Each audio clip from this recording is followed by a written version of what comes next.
Punjab mail की नवीं video which तुहाडा सब दा स्वागत है।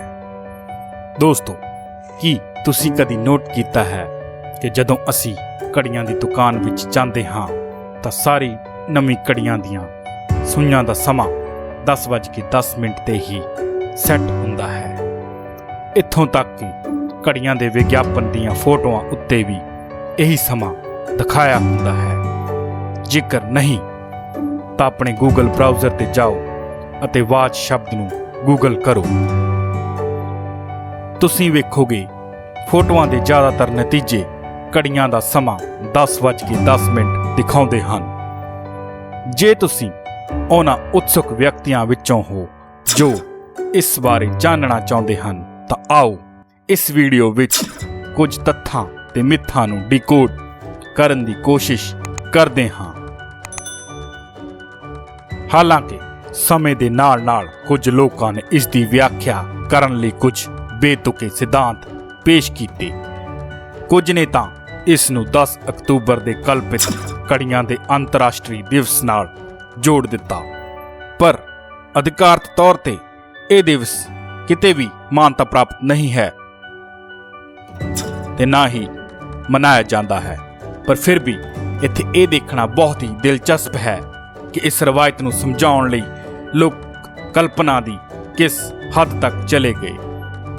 लोकां ने इस नूं घड़ी दी खोज, मौत, युद्ध ते जिੱਤ तक दे विषयां नाल जोड़ दिता। पर ये सारे सिद्धांत मनघड़त ही जापते हैं। आओ एक नजर मारते हाँ।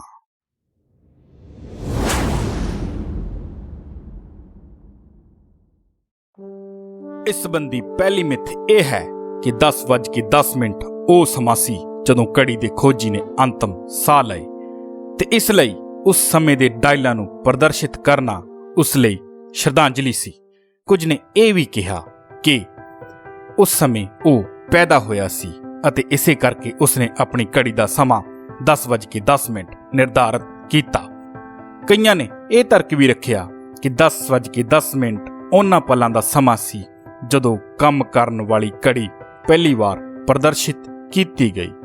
ਸੱਚਾਈ ਇਹ ਹੈ ਕਿ ਇਸ ਸੰਬੰਧੀ ਕੋਈ ਵੀ ਤੱਥ ਮੌਜੂਦ ਨਹੀਂ ਕਿ ਕਿਸੇ ਵਿਅਕਤੀ ਨੂੰ ਪੂਰੀ ਤਰ੍ਹਾਂ ਆਧੁਨਿਕ ਘੜੀ ਦੀ ਖੋਜ ਕਰਨ ਦਾ ਸਿਹਰਾ ਦਿੱਤਾ ਜਾਵੇ। ਹਾਲਾਂਕਿ 17ਵੀਂ ਸਦੀ ਦੇ ਡੱਚ ਗਣਿਤਕਾਰ ਤੇ ਵਿਗਿਆਨੀ ਕ੍ਰਿਸਟੀਅਨ ਹਿਗਿੰਸ ਨੂੰ ਇਹ ਮਾਣ ਦਿੱਤਾ ਜਾਂਦਾ ਹੈ। ਉਹਨਾਂ ਨੇ ਪਹਿਲੇ ਪੈਂਡੂਲਮ ਕਲਾਕ ਦੀ ਖੋਜ ਕੀਤੀ ਸੀ, ਪਰ ਇਹ ਸੱਚ ਨਹੀਂ। ਅੱਜ ਅਸੀਂ ਘੜੀ ਨੂੰ ਜਿਸ ਰੂਪ ਵਿੱਚ ਵੇਖਦੇ ਹਾਂ ਉਹ ਅਸਲ ਵਿੱਚ ਸਦੀਆਂ ਤੋਂ ਹੋਈਆਂ ਖੋਜਾਂ ਦੀ ਲੜੀ ਦਾ ਨਤੀਜਾ ਹੈ। ਇਸ ਤੋਂ ਇਲਾਵਾ ਉਸ ਸਮੇਂ ਦਾ ਕੋਈ ਸਪਸ਼ਟ ਜਾਂ ਪੁਸ਼ਟੀਕਰਨ ਰਿਕਾਰਡ ਨਹੀਂ ਹੈ ਜਿਸ ਸਮੇਂ ਕ੍ਰਿਸਟੀਅਨ ਨੇ ਉਸ ਪਹਿਲੀ ਪੈਂਡੂਲਮ ਘੜੀ ਦੀ ਖੋਜ ਕੀਤੀ ਸੀ।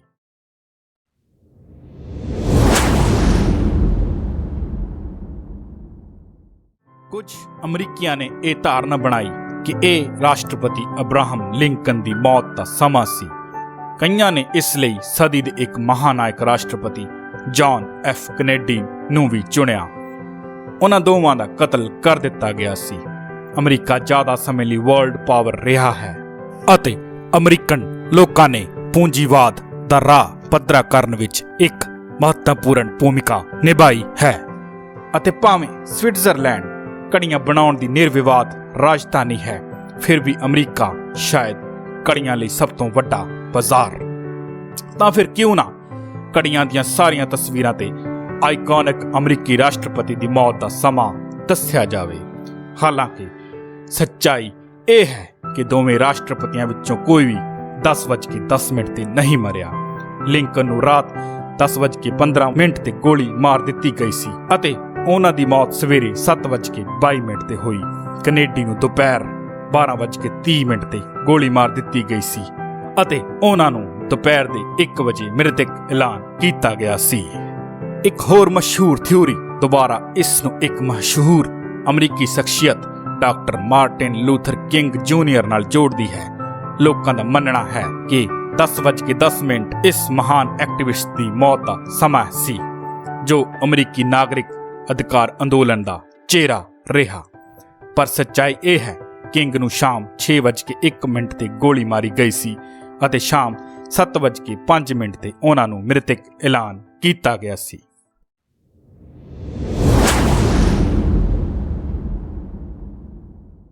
ਮਿੱਥਾਂ ਦੀ ਇਸ ਸੂਚੀ ਵਿੱਚ ਤਬਾਹੀ ਨੂੰ ਵੀ ਇੱਕ ਕਾਰਨ ਮੰਨਿਆ ਜਾਂਦਾ ਹੈ। ਇਹ ਮਸ਼ਹੂਰ ਸ਼ਖਸੀਅਤਾਂ ਤੋਂ ਪਰੇ ਹੈ ਅਤੇ ਨਿਰਦੋਸ਼ ਜਾਨਾਂ ਦੇ ਵਿਨਾਸ਼ਕਾਰੀ ਨੁਕਸਾਨ ਬਾਰੇ ਹੈ। ਇਹ ਹੈ ਹੀਰੋਸ਼ੀਮਾ ਤੇ ਨਾਗਾਸਾਕੀ ਤੇ ਪਰਮਾਣੂ ਬੰਬ ਸੁੱਟਣਾ। ਸ਼ਕਤੀਸ਼ਾਲੀ ਜਾਪਾਨ ਨੂੰ ਦੂਜੇ ਵਿਸ਼ਵ ਯੁੱਧ ਵਿੱਚ ਝੁਕਾਉਣ ਲਈ ਅਮਰੀਕਾ ਵੱਲੋਂ ਖੇਡੀ ਗਈ ਇੱਕ ਖਤਰਨਾਕ ਖੇਡ ਸੀ। ਲੋਕਾਂ ਦਾ ਤਰਕ ਸੀ ਕਿ 10:10 ਉਹ ਸਮਾਂ ਸੀ ਜਦੋਂ 2 ਬੰਬਾਂ ਵਿੱਚੋਂ ਇੱਕ ਸੁੱਟਿਆ ਗਿਆ, ਪਰ ਸੱਚਾਈ ਇਹ ਹੈ ਕਿ ਇਹ ਪਰਮਾਣੂ ਬੰਬ 6 ਅਤੇ 9 ਅਗਸਤ 1945 ਨੂੰ ਕ੍ਰਮਵਾਰ ਸਵੇਰੇ 8:15 ਅਤੇ 11:02 ਤੇ ਹੀਰੋਸ਼ੀਮਾ ਅਤੇ ਨਾਗਾਸਾਕੀ ਤੇ ਸੁੱਟੇ ਗਏ। ਇਸ ਲਈ ਇਹ ਵੀ ਇੱਕ ਮਿਥ ਹੀ ਹੈ।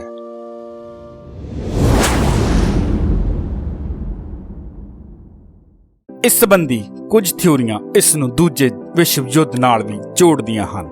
ਅਮਰੀਕਾ ਤੇ ਮਿੱਤਰ ਦੇਸ਼ਾਂ ਦੀ ਜਿੱਤ ਤੋਂ ਬਾਅਦ ਸਕਾਰਾਤਮਕਤਾ ਅਤੇ ਉਮੀਦ ਦੀ ਭਾਵਨਾ ਨੇ ਜਿੱਤ ਦੇ ਪ੍ਰਤੀਕ ਵਜੋਂ ਵਰਤੇ ਜਾਣ ਵਾਲੇ ਅੰਗਰੇਜ਼ੀ ਅੱਖਰ V ਨੂੰ ਜਨਮ ਦਿੱਤਾ।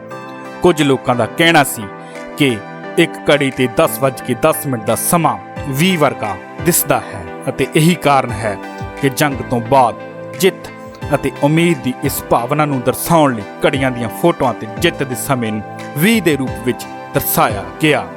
ਹਾਲਾਂਕਿ ਇਸ ਸਿਧਾਂਤ ਨੂੰ ਰੱਦ ਕਰਨ ਲਈ ਕੋਈ ਠੋਸ ਸਬੂਤ ਨਹੀਂ, ਪਰ ਇਸ ਨੂੰ ਪੂਰੀ ਤਰ੍ਹਾਂ ਸੱਚ ਵੀ ਨਹੀਂ ਮੰਨਿਆ ਜਾ ਸਕਦਾ।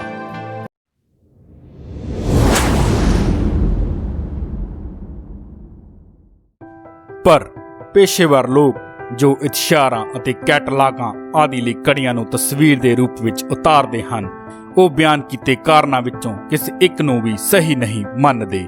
ਉਹਨਾਂ ਵਿੱਚੋਂ ਬਹੁਤੇ ਸਿਰਫ ਰਵਾਇਤ ਦੀ ਪਾਲਣਾ ਕਰਦੇ ਹਨ। ਉਹ ਬ੍ਰਾਂਡਾਂ ਦੁਆਰਾ ਨਿਰਧਾਰਤ ਘੜੀਆਂ ਸੰਬੰਧੀ ਦਿਸ਼ਾ ਨਿਰਦੇਸ਼ਾਂ ਦੀ ਪਾਲਣਾ ਕਰਦੇ ਹਨ। ਇੱਕ ਕਾਰਨ ਜਿਸ ਨਾਲ ਉਹਨਾਂ ਵਿੱਚੋਂ ਬਹੁਤ ਸਾਰੇ ਸ਼ਾਇਦ ਸਹਿਮਤ ਹੋਣਗੇ, ਇਹ ਤੱਥ ਹੈ ਕਿ 10:10 ਦਾ ਸਮਾਂ ਘੜੀ ਦੇ ਹਰ ਹਿੱਸੇ ਨੂੰ ਸਪਸ਼ਟ ਤੌਰ ਤੇ ਦਰਸਾਉਂਦਾ ਹੈ। ਸੂਈਆਂ ਓਵਰਲੈਪ ਨਹੀਂ ਕਰਦੀਆਂ ਤੇ ਨਾ ਹੀ ਨੇੜੇ ਹੁੰਦੀਆਂ ਹਨ ਅਤੇ ਇਸ ਤਰ੍ਹਾਂ ਕਰਨ ਨਾਲ ਸੂਈਆਂ ਦੀ ਸ਼ੇਪ ਅਤੇ ਡਿਜ਼ਾਈਨ ਨੂੰ ਵਧੀਆ ਤਰੀਕੇ ਨਾਲ ਪ੍ਰਦਰਸ਼ਿਤ ਕੀਤਾ ਜਾ ਸਕਦਾ ਹੈ। ਇੱਥੋਂ ਤੱਕ ਕਿ ਘੜੀ ਦੇ ਹੋਰ ਫੀਚਰਸ ਵੀ 10:10 ਤੇ ਸਪਸ਼ਟ ਤੌਰ ਤੇ ਵੇਖੇ ਜਾ ਸਕਦੇ ਹਨ, ਜਿਵੇਂ ਕਿ ਬ੍ਰਾਂਡ ਅਕਸਰ ਆਪਣਾ ਲੋਗੋ ਜਾਂ ਨਾਮ 12 ਵਜੇ ਤੋਂ ਬਿਲਕੁਲ ਹੇਠਾਂ ਪ੍ਰਦਰਸ਼ਿਤ ਕਰਦੇ ਹਨ। 10:10 ਦਾ ਸਮਾਂ ਘੜੀ ਦੇ ਬ੍ਰਾਂਡ ਨੇਮ ਨੂੰ ਪ੍ਰਦਰਸ਼ਿਤ ਕਰਨ ਲਈ ਸੂਈਆਂ ਦੀ ਪੋਜੀਸ਼ਨ ਨੂੰ ਕਾਫੀ ਢੁਕਵੀਂ ਬਣਾਉਂਦਾ ਹੈ। ਘੜੀ ਦੇ ਹੋਰ ਫੀਚਰਸ ਜਿਵੇਂ ਤਾਰੀਖ ਦੀ ਵਿੰਡੋਜ਼, ਕ੍ਰੋਨੋਗ੍ਰਾਫ ਕਾਊਂਟਰਸ ਅਤੇ ਹੋਰ ਸੰਕੇਤਕ ਚਿੰਨ੍ਹ 3, 6 ਅਤੇ 9 ਦੀ ਸਥਿਤੀ ਤੇ ਦਿਖਾਈ ਦਿੰਦੇ ਹਨ। ਇਸ ਲਈ 10:10 ਤੇ ਸੂਈਆਂ ਦੀ ਪੋਜੀਸ਼ਨ ਇਹ ਨਿਸ਼ਚਿਤ ਕਰਦੀ ਹੈ ਕਿ ਘੜੀ ਦੇ ਇਹ ਫੀਚਰ ਦੇਖਣ ਲਈ ਕੋਈ ਅੜਚਣ ਪੇਸ਼ ਨਾ ਆਵੇ ਅਤੇ ਘੜੀ ਹਰ ਪਾਸੇ ਤੋਂ ਗ੍ਰਾਹਕਾਂ ਨੂੰ ਆਕਰਸ਼ਿਤ ਕਰੇ। ਇਸ ਲਈ ਨਵੀਂ ਘੜੀਆਂ ਦੇ ਵਿਗਿਆਪਨਾਂ ਉੱਪਰ 10:10 ਦਾ ਸਮਾਂ ਇੱਕ ਰਵਾਇਤ ਤੇ ਇੰਡਸਟਰੀ ਸਟੈਂਡਰਡ ਬਣ ਚੁੱਕਾ ਹੈ ਅਤੇ ਇੱਥੋਂ ਤੱਕ ਕਿ ਡਿਜੀਟਲ ਘੜੀਆਂ ਉੱਤੇ ਵੀ ਇਹੀ ਸਮਾਂ ਦਰਸਾਇਆ ਜਾਂਦਾ ਹੈ।